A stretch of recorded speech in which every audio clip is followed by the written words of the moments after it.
मसीह यीशु में आप सबकी सलामती हो। खुदा का शुक्र है कि हम आज फिर उसके हजूर जुड़े हुए हैं और जो सिलसिला मसीही मुख्तारी के हवाले से शुरू कर रखा है मैंने, उसमें हम आहिस्ता आहिस्ता आगे बढ़ रहे हैं। आज हम वक्त के जो टॉपिक है उसको इख्तिताम की तरफ ले आएंगे और फिर अगले जुमेरात से मैं एक और जो बरकत खुदा ने हमें दी है उस पर बात करना शुरू करूंगा मैं।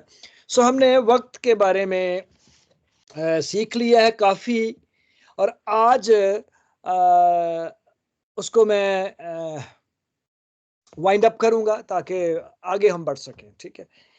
अच्छा, मैं बाइबल मुकद्दस हम जब पढ़ते हैं और हम सभी पढ़ते हैं, बहुत चीज़ों पे हमें जितनी दफ़ा भी पढ़े नई चीज़ें मिलती हैं। ये बहुत पहले एक चीज़ खरूज की किताब उसका 32वां बाब जब हम पढ़ते हैं तो वहाँ पर सोने का बछड़ा जब बनी इस्राएल ने बना लिया तो खुदावंद नाराज हुए और खुदा ने कहा कि मैं इनको इनके गुनाह की सजा दूंगा क्योंकि उन्होंने सोने का देवता बनाया है। हजरत मूसा खुदावंद से गुफ्तगू करते हैं और 32वें बाब की 32वीं आयत में कहते हैं, और अब अगर तू उनका गुनाह मुआफ कर दे तो खैर, वरना मेरा नाम उस किताब में से जो तूने लिखी है मिटा दे। ये बड़े दिलेरी से कह रहा है हजरत मूसा, फरमा रहे हैं खुदावंद से 33वीं आयत में, खुदावंद ने मूसा से कहा कि जिसने मेरा गुनाह किया है मैं उसी के नाम को अपनी किताब में से मिटाऊंगा। तो जिसने गुनाह किया है मैं उसी का नाम मिटाऊंगा। तेरा नाम मैं मिटा दूंगा, अगर तू गुनाह करेगा तो तेरा भी मिटा दूंगा। अब तू रवाना हो और लोगों को उस जगह ले जा जो मैंने तुझे बताई है। देख, मेरा फरिश्ता तेरे आगे आगे चलेगा। अब मेरे साथ रहना आपने। देख, मेरा फरिश्ता तेरे आगे आगे चलेगा, लेकिन मैं अपने मुतालबा के दिन उन को उनके गुनाह की सजा दूंगा। मुतालबा के दिन, ये कौन सा दिन है? वक्त की बात, जब हम दिन की बात करते हैं ना, दिन हमने सीख लिया है कि दिन की जब हम बात करते हैं तो उसका वक्त से जरूर ताल्लुक होता है। तो ये कौन सा वक्त है? मुतालबा का दिन। ठीक है, इसको ज़हन में रखिएगा। चलें, और फिर चूंकि आज हम वक्त की बात कर रहे हैं, मैंने आपके साथ रूहानी गुफ्तगू नहीं की थी वक्त की मुनासबत से, लेकिन आज वही है। अब मेरे साथ निकालिए दानियल की किताब उसका दूसरा बाब उसकी 29वीं आयत। दानियल की किताब उसका दूसरा बाब और उसकी 29वीं आयत में जिक्र है नबूकद नजर के ख्वाब का। ठीक है, और जो ख्वाब वो देखता है भूल जाता है, और फिर हजरत दानियल जो है वो खुदा से मदद मांगते हैं और उस ख्वाब को भी देखते हैं और उसकी रोया भी बताते हैं। और 29वीं आयत में लिखा हुआ है, अय बादशाह, तू अपने पलंग पर लेटा हुआ ख्याल करने लगा कि आइंदा को क्या होगा, आइंदा को क्या होगा, मतलब आने वाला वक्त आएगा जो उसमें क्या होगा। सो उसको फिर सब कुछ बताया कि आइंदा को क्या होगा। आइंदा को क्या होगा। जब हम हजरत दानियल की जो किताब लिखी है और मुकाशवा की किताब का मुताला करते हैं तो उसमें हमें अखीर ज़माना से मुतल्लक गुफ्तगू सीखने को मिलती है, गहरी बातें सीखने को मिलती है। तो यहाँ आइंदा को क्या होगा, वक्त को ज़ाहिर किया जा रहा है। मुतालबा के दिन मैं उनको उनके गुनाह की सजा दूंगा। यह आइंदा को क्या होगा उस ख्वाब में देखा। अब 11वां बाब मेरे साथ निकाल लें, दानियल की किताब का 11वां बाब। उसमें मैं पढ़ूंगा आपके लिए 27वीं आयत 29वीं आयत। 11वां बाब उसकी 27वीं आयत और 29वीं आयत। ये मतलब सिर्फ मैं लफ्ज लूंगा फिर उस पर बात करेंगे। 27वीं आयत में लिखा हुआ है, और इन दोनों बादशाहों के दिल शरारत की तरफ माइल होंगे। वो एक ही दस्तरखान पर बैठकर झूठ बोलेंगे पर कामयाबी ना होगी, क्योंकि खात्मा मुकर्ररा वक्त पर होगा। खात्मा मुकर्ररा वक्त पर होगा। और 29वीं आयत में है, मुकर्ररा वक्त पर वो फिर जनूब की तरफ खरूज करेगा, लेकिन ये हमला पहले की मानद ना होगा। यहाँ भी एक मुकर्ररा वक्त की बात की जा रही है, वक्त की बात की जा रही है। और फिर जब हम बार आते हैं 12वें बाब में, तो वहां भी मेरे साथ रहना आपने। और उस वक्त मीकाएल मुकर्रब फरिश्ता जो तेरी कौम के फर्जंदों की हमायत के लिए खड़ा है उठेगा, और वो ऐसी तकलीफ का वक्त होगा कि इब्तदाई अक़वाम से उस वक्त तक कभी ना हुआ होगा, और उस वक्त तेरे लोगों में से हर एक जिसका नाम किताब में लिखा होगा रहाई पाएगा। और जो खाक में सो रहे हैं उनमें से तेरे जाग उठेंगे, बाज हयात अब्दी के लिए और बाज रुसवाई और जिल्लत अब्दी के लिए। और अहले दानिश नूर फलक की मानो चमकेंगे, और जिनकी कोशिश से बतेरे लो सादिक हो गए सितारों की मानद अब्दुल बाद तक रोशन होंगे। लेकिन तू ए दानियल इन बातों को बंद कर रख और किताब पर आखिरी जमाना तक मोहर लगा दे। बतेरे इसकी तफ्तीश और तहकीक करेंगे और दानिश अफजून होगी। अब ये जो हवाले मैंने पढ़े हैं ये वक्त का जिक्र है इसमें। और जब हम दुनिया के हालातों वाक़यात पर नज़र रखते हैं और फिर इसको अपने हिसाब से पेश भी करते हैं। पिछले दिनों ये जो सोलर एक्लिप्स लगा था, ये जो शमसी ग्रहण था, सूरज को ग्रहण लगा था, उससे मुतल्लक इतनी वीडियोस सोशल मीडिया पे फेंकी गई कि उनको सुनने से पहले ऐसा ही लग रहा था बस खात्मा हो जाएगा। अब उस वक्त को गुजरे को 2-3 दिन तो हो गए हैं, हालात नॉर्मल हैं। अब देखिए, जब हम किसी भी चीज की तहकीक में जाते हैं तो फिर कुछ ना कुछ तो सामने आ ही जाता है ना। लेकिन खुदा ने ये चीजें जो दुनिया में हो रही हैं, पिछले दिनों ताइवान में ज़लज़ला आया, सूरज ग्रहण लगा, मौसम तब्दील हो रहा है, ये सारी वो चीजें हैं जो खुदा के निज़ाम के मुताबिक जारी हैं। और मैं और आप जब इस दुनिया में जिंदगी गुजार रहे हैं तो याद रखिएगा कि हम आखिरी दौर में रह रहे हैं, और यीशु मसीह की पेशन गोइयां जो आने से पहले की गई थी वो तुंदी के साथ पूरी हो रही हैं। मैंने बहुत साल पहले सीखा है कि यीशु के आने से पहले जो पेशन गोइयां हैं वो 90% से ज्यादा पूरी हो चुकी हैं। और अगर आप और डीपली जाएं तो और शिद्दत से जो पूरी हो रही हैं, और हम एक ठहराए हुए वक्त की तरफ बढ़ रहे हैं।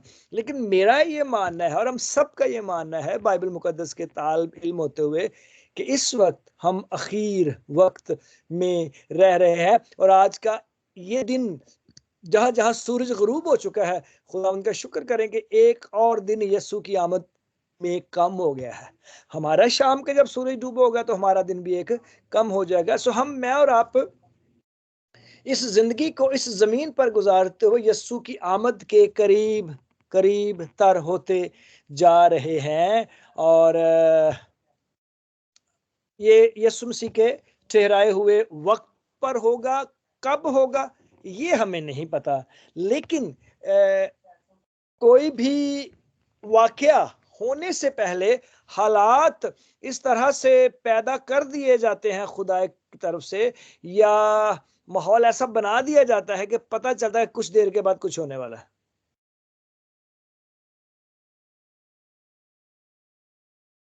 सो हमें एक वक्त के लिए अपने आप को तैयार करना है, और वो वक्त जो है हमें पता है कि यीशु मसीह की आमद की तैयारी का वक्त है।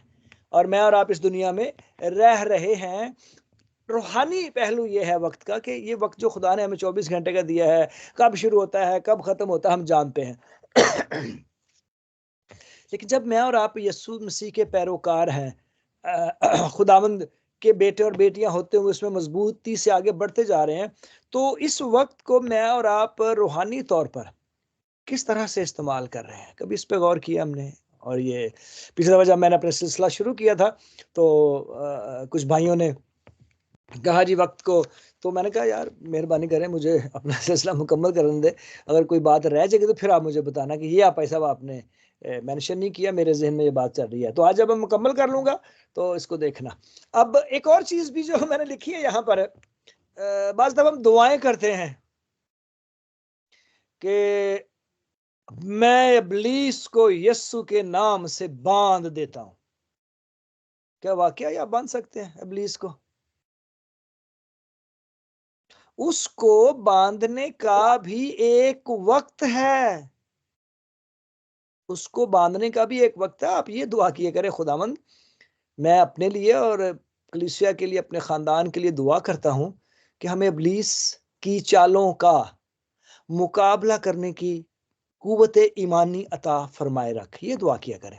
ये ना कहे इब्लीस हम तुझे यीशु के नाम से बांध देते हैं, कोई नहीं उसे बांध सकता, मेरा यीशु से बांध सकता है, जब वक्त आएगा तो बंध जाएगा वो। ठीक है, तो वक्त की बात है। अब मैं और आप इस वक्त को समझने के लिए हम एक ऐसी कहानी की तरफ बढ़ना चाह रहा हूं मैं, जो आपको पता है उसमें कोई ऐसा इशू नहीं है। मेरे साथ निकालें मत्ती की इंजील का 25वां बाब, बड़ी मशहूर है। इसके अलावा बहुत सारी चीजें हैं जो हम सीख सकते हैं और उसको हम वक्त की मुनासबत की तरफ मोड़ सकते हैं, लेकिन ये मशहूर है तो मैंने इसका चुनाव किया है। 10 कंवारियों की तमसील, आप इसको जानते हैं, लेकिन मेरे साथ रहना आपने, हो सकता है कोई नई बात खुदावंद का रूल कुद्स हमें सिखा दे, मतलब नई बात से नया आइडिया, नया ख्याल। सो मैं इसको पहली आयत से पढ़ूंगा। उस वक्त आसमान की बादशाही उन 10 कंवारियों की मानद होगी जो अपनी मशलें लेकर दुल्हा के इस्तकबाल को निकली। 10 की 10 निकली थी, ये ज़हन में रखिएगा, 5 नहीं निकली थी, 10 की 10 निकली थी। उनमें 5 बेवकूफ और 5 अक्लमंद थीं। जो बेवकूफ थीं उन्होंने अपनी मशलें तो ले ली, मगर तेल अपने साथ ना लिया। मगर अक्लमंदों ने अपनी मशलों के साथ अपनी कुप्पियों में तेल भी ले लिया, और जब दुल्हा ने देर लगाई तो सब ऊँघने लगी और सो गईं। मेरे साथ रहिएगा। अक्सर हम कहते हैं जी 5 सौंगियां थे 5 जागदियां रहियां, ऐसा नहीं है, सारी सो गईं। 10 की 10 निकली, 10 की 10 के पास अपनी अपनी मशलें थी, लेकिन उन 10 में 5 अक्लमंद थी और 5 बेवकूफ थी। और अक्लमंदों ने क्या किया, बेवकूफों ने क्या किया, ये वहां मैंने पढ़ दिया। लेकिन जब दुल्हा ने देर लगाई तो लिखा हुआ सब ऊँघने लगी और सो गई। जो अक्लमंद थी वो भी ऊँघने लगी और सो गई। वक्त नहीं आया ना, ऊँघने लगी, सो गई। आधी रात को धूम मची। आधी रात सोने का वक्त होता है, ठीक है, ये ज़हन में रखिएगा। आधी रात को धूम मची कि दुल्हा, देखो दुल्हा आ गया, उसके इस्तकबाल को निकलो। आधी रात को, जो सोने का वक्त होता है, आराम का वक्त होता है, दुल्हा आ गया है, उसके इस्तकबाल को निकलो। उस वक्त वो सब कंवारियां उठकर अपनी अपनी मशल दुरुस्त करने लगी। उठी भी सारी, मशलें भी सबके पास थी, लेकिन कुछ 5 अक्लमंद थी, 5 बेवकूफ थी। तो जब उठी तो अपनी अपनी मशलें दुरुस्त करने लगी ताकि जलाई जाएं, इस्तकबाल किया जाए ना रोशनी से दुल्हा का। अक्लमंदों ने जवाब दिया कि शायद अच्छा सॉरी, 8वीं आयत। और बेवकूफों ने, अब सुनिएगा मेरे साथ रहिएगा, और बेवकूफों ने अक्लमंदों से कहा कि अपने तेल में से कुछ हमको भी दे दो। ये कौन कह रही है, बेवकूफ। अपने तेल में से कुछ हमको भी दे दो, क्योंकि हमारी मशलें बुझी जाती हैं। मशलें तो हैं, बुझी जा रही हैं। अक्लमंदों ने जवाब दिया कि शायद हमारे तुम्हारे दोनों के लिए काफी ना हो। दोनों के, हमारे लिए तो काफी है, लेकिन दोनों के लिए काफी नहीं है हमारे पास। बेहतर ये कि बेचने वालों के पास जाकर अपने वास्ते मोल ले लो, मोल ले लो, अपने वास्ते मोल ले लो। ओके, अब बेवकूफी की इंतहा देखें। जब वो मोल लेने जा रही थी तो दुल्हा आ पहुंचा, और जो तैयार थी वो उसके साथ शादी के जश्न में अंदर चली गई, और दरवाजा बंद हो गया। फिर वो बाकी कंवारियां भी आई बेवकूफ, और कहने लगी, आए खुदावंद हमारे लिए दरवाजा खोल दे। उसने जवाब में कहा, मैं तुमसे सच कहता हूं कि मैं तुमको नहीं जानता। बस जागते रहो, क्योंकि तुम ना उस दिन को जानते हो ना उस घड़ी को। और मैंने बताया था कि वक्त का एक मानी घड़ी भी है। अब ये आयत, ये जो तमसील है 10 कंवारियों की, बहुत दफ़ा हमने सुनी है, और ये वक्त की मुनासबत से है, या तैयारी की मुनासबत से है, या उस वक्त की मुनासबत से है जब यह सुने आना। हम इसको जानते हैं। आइए हम दुआ करें। ऐ खुदावंद, मैं तेरा शुक्रगुजार हूँ कि ये फिर से सच्चाई हमारे सामने आई है। जब मैं इसको बयान करने की कोशिश करता हूँ, मैं इस वक्त अपने आप को फिर से अपने इन बहन भाइयों को तेरे सुपुर्द करता और तेरी कुव्वत मांग लेता हूँ इसको समझने के लिए। अपने पाक रूह का मसा और जोर से हम पर नाजिल करता कि हम इसको समझ पाए। आमीन। अब देखिए, ये जो तफसील है, ये बादशाही, आसमान की बादशाही में जाने की से मुतल्लिक है। कब जाना है ये मुझे नहीं पता, लेकिन मुझे ये ज़रूर पता है कि एक वक्त आना है जब हम उसकी बादशाही में शरीक होंगे। कब आना है फिर नहीं पता मुझे। अब इसमें 10 कुंवारियां हैं, नौजवान बेटियां हैं, लड़कियां हैं, और उन 10 के पास मशलें हैं, मशलें हैं। लेकिन जो बेवकूफ हैं, जो 5 हैं, उनके पास मशलें तो थी लेकिन अपने साथ तेल ना लिया। और जो अक्लमंद थी, उन्होंने मशलें तो थी लेकिन उसमें तेल भी था, लेकिन वो इंतजार करते करते करते करते अंधेरा छा गया। पता नहीं कितने दिन गुजर गए, मुझे नहीं पता, लेकिन दुल्हा ना आया। देर लगाई, सारी सो गई, ऊँघने लगी। मछलियां भी थी, 5 में तेल था, 5 में तेल नहीं था। सो गई, आधी रात हो गई, दूल्हा आ गया, इस्तकबाल के लिए उठी। जब सब अपनी अपनी मशलें दुरुस्त करने लगी, और फिर जब देखा बेवकूफों ने, जलाया मशल को, तो तेल ही नहीं था। तो अब क्या होगा जी? ये तो फिर दूल्हा जब हमारी मशल को जलता हुआ नहीं देखेगा तो ये शर्मिंदगी की बात होगी। तो फिर उन्होंने कहा चलें कोई बात नहीं, हमारे पास अक्लमंद हैं तो उनसे हम ले लेते हैं।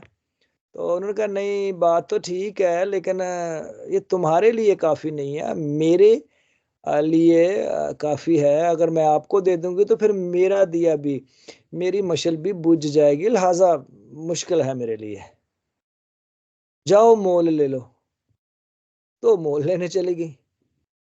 इतनी देर में क्या हुआ, दूल्हा आ गया, और जो तैयार थी वो अंदर चली गई। आपको पता है इसमें कोई नई साइंस रॉकेट मेरे पास नहीं आपको बताने के लिए, लेकिन हमने ये भी सीखा है कि हमारी जिंदगियां मशल की मानद हैं। अगर उसमें तेल नहीं है तो ये जलेंगी नहीं। तेल से मुराद रूल कुद्स है। और अगर हम चाहते हैं कि हम इस जिंदगी को रूहानी तौर पर जलाए रखें तो रूल कुद्स का मेरी जिंदगी में काम करना लाजम है। एक बात। दूसरी बात यह है, अब वो मोल लेने चली गई। कब? जब आमद आमद है। अब यहाँ नहीं लिखा हुआ कि जब वो वापस आई तो तेल मिल चुका था और मशलें रोशन हो चुकी थीं, लेकिन ये जरूर लिखा हुआ है कि जब वो वापस आई तो दरवाजा बंद हो चुका था, वक्त निकल गया था। अब पता नहीं तेल मिला नहीं मिला, मुझे नहीं पता, यहाँ नहीं लिखा हुआ। क्या सराइयां जितनी भी कर लो कम है। और आप किसी आलम से ही पूछेंगे, यहाँ भी सारे हम आलम में बैठे हुए हैं, तो वो अपनी अपनी तौजीहात पेश करेंगे। लेकिन जब मुझे समझ आई है कि वक्त निकल गया, दरवाजा खटखटाया, तो फिर उनका मैं तुम्हें जानता ही नहीं हूं, तुम्हारी तो मशला ही शायद बुझी हुई है, लेकिन मैंने भी तौजी पेश कर दी कि जली नहीं है। तो वक्त को कैश करने की तैयारी जो है वो हर एक का जाती काम है। यसु मसीह में रहते हुए यसु मसीह की आमद की तैयारी करते रहना, ये मेरा जाती फेल है। और ये वक्त जो खुदा ने मुझे दिया है, इसको मैंने कैसे गुजारना है, ये मेरा और आप सब का जाती फेल है। मेरी तैयारी अपने लिए मैं कर सकता हूं, आप अपनी तैयारी अपने लिए आप कर सकते हैं, मैं नहीं कर सकता। हाँ, आपकी मैं रहनुमाई तो कर सकता हूँ, ये भी कर लो यार, ये भी कर लो, ये भी कर लो, करनी आपने है। और हम जिस दौर से गुजर रहे हैं, जिन हालात और वाकयात का रोज हम जिक्र सुनते हैं, पूरी दुनिया में कहीं ना कोई हालात इस तरह के बने होते हैं कि हमें अफसोस भी करते हैं और फिर हमें अश्क भी रश्क भी आता है रश्क भी आता है कि अच्छा है, खुदा के कलाम की बातें तो उन्हीं के साथ पूरी हो रही हैं, सो हम खुदा उनकी ज़ात पे फ़ख्र करते हैं। सो हमें उस तैयारी में ज़ाती तौर पर आगे बढ़ना, कितना वक़्त उस तैयारी में हम लगाते हैं। मैं जब अपना काम करता हूँ, मैं बहुत लेक्चर सुनता रहता हूँ। आज एक सीरीज़ मेरे पास रोज़ एक कलाम आता है, वो यीशु मसीह का जो उन्होंने वाज दिया था मत्ती रसूल की इंजील के 5वें, 6ठे और 7वें बाब में, उसको सुन रहा हूँ मुबारकबादियों के हवाले से। बड़ी गहरी बातें हैं और बाज़ दफ़ा जिस आलिम को मैं सुनता हूँ, जिस आलम को मैं सुनता हूँ, वो कन्वर्टेड है और इतनी गहरी बातें वो बताते हैं कि आम फ़हम शख्स नहीं समझ सकता और बाज़ मुझे भी समझ नहीं आती। मैं दोबारा-दोबारा मुझे सुनना पड़ता है। तो हर शख्स अपने हिसाब से बात करता है और बड़ा ज़रूरी है कि आप अपना वक़्त गुज़ारें ताकि तैयारी की जाए। वक़्त गुज़र गया तो फिर हाथ नहीं आता। गुज़रे वक़्त की कदर उसी से जानो जिसका जहाज़ मिस हो जाए, जिसकी ट्रेन छूट जाए या जिसके अपॉइंटमेंट जो है वो निकल जाए, तो फिर हमें बाज़ दफ़ा टाइम भी देर से ही मिलता है। ठीक है। अब कितना वक्त हम गुजारते हैं, कैसे गुजारते हैं, हम सब यहाँ खुदावंद का शुक्र है कि 5 सेंसेस में हैं, हवासे खमसा हमारी काम करती हैं और हम एक दूसरे से शायद बेहतर जान रहे होते हैं कैसे इस्तेमाल करना है वक्त को। अब ये आप पे मैं छोड़ता हूँ कैसे करना। लेकिन जब पिछले दिनों तो हम बात कर रहे थे, भाई लियाकत ने कहा जी वक्त को गनीमत जानो कि दिन बुरे हैं। जी हाँ, बिल्कुल वक्त को गनीमत जानो। सो आइए हम पढ़ते हैं कि क्या लिखा है इफ्सियों का खत, उसका 5वां बाब। इफ्सियों का खत उसका 5वां बाब, उसकी मैं पहली आयत से पढ़ रहा हूँ जी, बड़ी दिलचस्प है। नूर में जिंदगी गुजारना। बस अजीज फर्जंदों की तरह खुदा की मानिद बनो और मोहब्बत से चलो जैसे मसीह ने तुमसे मोहब्बत की और हमारे वास्ते अपने आप को खुशबू की मानद खुदा की नज़र करके कुर्बान किया। और जैसा कि मुकद्दसों को मुनासिब है, तुम में हरामकारी और किसी तरह की नापाकी या लालच का जिक्र तक ना हो, और ना बेशर्मी और बेहुदा गोई और ठठाबाजी का, क्योंकि ये लायक नहीं, बल्कि बारक्स इसके शुक्रगुजारी हो। क्योंकि तुम ये खूब जानते हो कि किसी हरामकार या नापाक या लालची की जो बुत परस्त के बराबर है मसीह और खुदा की बादशाही में कुछ मिरास नहीं। वक्त नजदीक है, मैं और आप अपने आप को आसमान की बादशाही के वारिस ठहराने के लिए आगे बढ़ रहे हैं। तो यहाँ लिखा हुआ है उन ऐसे लोगों की मसीह की बादशाही में कुछ मिरास नहीं। कोई तुमको बेफायदा बातों से धोखा ना दे, क्योंकि उन ही गुनाहों के सबब से नाफरमानी के फर्जंदों पर खुदा का गज़ब नाज़िल होता है। बस उनके कामों में शरीक ना हो, क्योंकि तुम पहले तारीकी थे मगर अब खुदावंद में नूर हो। बस नूर के फर्जंदों की तरह चलो, इसलिए कि नूर का फल हर तरह की नेकी और रास्तबाजी और सच्चाई है। और तजर्बा से मालूम करते रहो कि खुदावंद को क्या पसंद है, और तारीकी के बेफल कामों में शरीक ना हो, बल्कि उन पर मलामत ही किया करो, बल्कि उनके पोशीदा कामों का जिक्र भी करना शर्म की बात है। और जिन चीजों पर मलामत होती है वो सब नूर से जाहिर होती हैं, क्योंकि जो कुछ जाहिर किया जाता है वो रोशन हो जाता है। इसलिए वो फरमाता है, अये सोने वाले जाग और मुर्दों में से जी उठ, तो मसीह का नूर तुझ पर चमकेगा। अये सोने वाले जाग और मुर्दों में से जी उठ, तो मसीह का नूर तुझ पर चमकेगा। बड़ी गहरी बात है। देखिए हम सब जिंदा है, लेकिन वो कह रहा है सोने वाले जाग और मुर्दों में से जी उठ।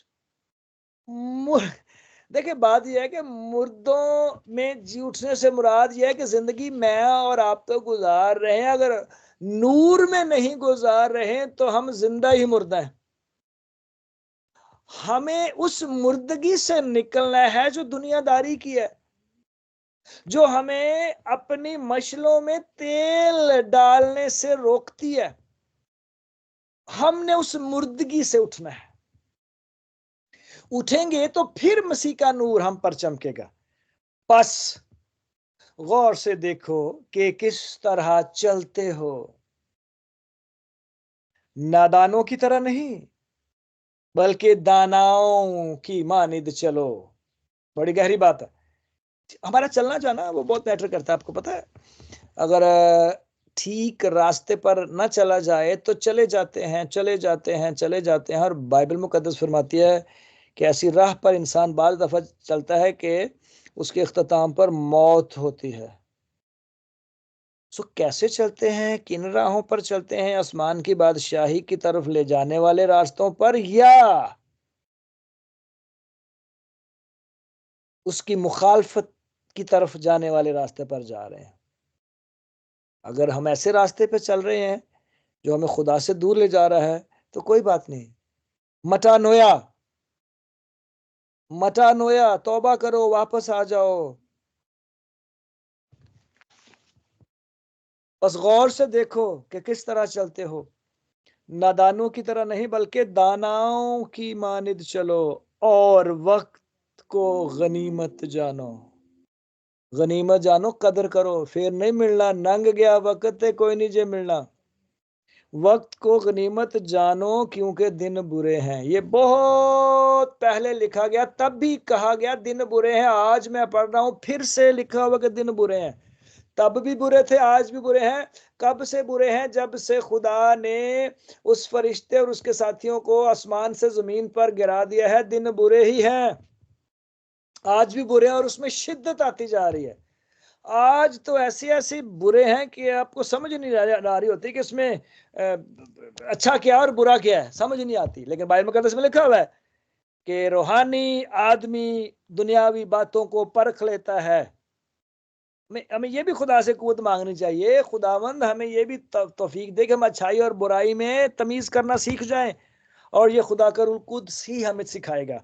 सो वक्त को गनीमत जानो क्योंकि दिन बुरे हैं और शिद्दत से बुरे हैं। इस सबब से नादान ना बनो बल्कि खुदावंद की मर्जी को समझो कि क्या है, क्या है। मैं पूछूं तो आप बेहतरीन तरह से मुझे बताएंगे जी ये खुदावंद की मर्जी है, ये खुदावंद की मर्जी है।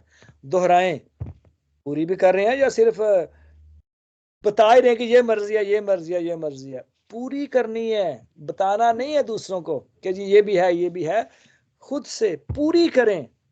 इस सबब से नादान ना बनो बल्कि खुदावंद की मर्जी को समझो। जानो नहीं, जानना फर्क चीज है, समझना फर्क चीज है। समझो कि क्या है। समझ समझ के जो ना समझे, मेरी समझ में वो ना समझ है। सुना आपने शेर ये? तो समझना है। और शराब में अगर और हिदायत की है, बाज़ दफ़ा ये चीज़ें हमें समझने में रुकावट पैदा करती हैं। और शराब में मतवाले ना बनो क्योंकि इससे बद चलनी वाक़ई होती है, बल्कि रूह से मामूर होते जाओ। ये है, रूह से मामूर होते जाओ। और आपस में मज़ामीर, ये है जी आखिर ज़माना में रहते हुए, ये आखिरी बात है इस चैप्टर की नहीं बल्कि इन आयत की। और शराब में मतवाले ना बनो क्योंकि इससे बदचलनी वाकई होती है, बल्कि रूह से मामूर होते जाओ। और रूह से मामूर शख्स क्या करता है? और आपस में मज़ामीर और गीत और रूहानी गज़लें गाया करो और दिल से खुदावंद के लिए गाते बजाते रहा करो। और सब बातों में हमारे खुदावंद यीशु मसीह के नाम से हमेशा खुदा बाप का शुक्र करते रहो। ये है खुदा इस वक्त हमसे तवक्को किए हुए कि नूर में चलो। खुद यीशु मसीह ने कहा दुनिया का नूर मैं हूं। मैं और आप जब इस वक्त को गुजार रहे हैं, ये हमें पता कैसे गुजार रहे हैं। पिछले दफा जब मैं पूछ रहा था तो कई बहन भाई बता रहे थे कि जब 6 घंटे रोजाना खुदावंद के दूर बैठे होते हैं, कोई कह रहा है मैं 2 घंटे बैठता हूँ, 4, वो आपका जाती मामला है। वक्त कितना दे रहे हैं अच्छी बात है, जितना भी दे, लेकिन देखें कि वो कितना मयारी है। वो वक्त कितना मयारी है।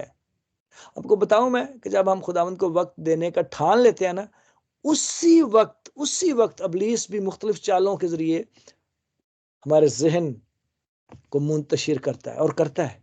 लेकिन बाइबल मुकद्दस में लिखा हुआ है, इब्लीस का मुकाबला करो तो वो तुमसे भाग जाएगा। वक्त को गनीमत जानो। दिन बुरे हैं, दिन बुरे नहीं, बुरे तरीन होते जा रहे हैं, बुरे तरीन होते जा रहे हैं।